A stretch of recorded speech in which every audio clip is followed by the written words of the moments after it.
نبی کریم صلی اللہ علیہ وسلم کی حدیث عبداللہ بن عمر رضی اللہ عنہما سے آتی ہے۔ اللہ کے نبی صلی اللہ علیہ وسلم کے بارے میں بیان کرتے ہیں، کان اذا افتتح الصلاۃ، رسول اللہ صلی اللہ علیہ وسلم جب نماز شروع کرتے، رفع یدیہ حذو منکبیہ، آپ صلی اللہ علیہ وسلم اپنے دونوں ہاتھوں کو اپنے موڈھوں کے برابر اٹھا دیتے۔ منکب یہ ہے، یہ موڈھا، اس کو منکب کہتے ہیں، تو اپنے موڈھوں کے برابر اٹھاتے تھے۔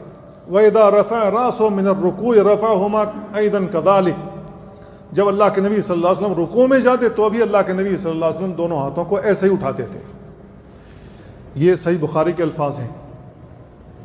اب اس میں دو بیان ہیں، پہلا تکبیر تحریمہ کے وقت، رکوع میں جاتے وقت کتنا اٹھانا چاہیے؟ کم سے کم موڈھوں کے برابر، کندھے کے برابر اٹھانا چاہیے۔ تو اب غلطیاں جو کر رہے ہیں عوام، ہماری جو غلطی کر رہی ہے وہ کیا کر رہی ہے؟ اب جو لوگ کان کو ٹچ کرنا ضروری سمجھتے ہیں وہ ایسے کر رہے ہیں، ہماری نگاہ ایسے ہی پڑی ہوئی ہے، ایسے کی ہوئے۔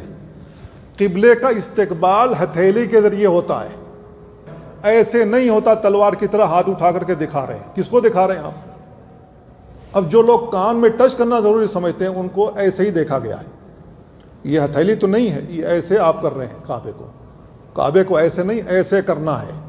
تو یہاں پر یہ غلطی بھی ہوتی ہے۔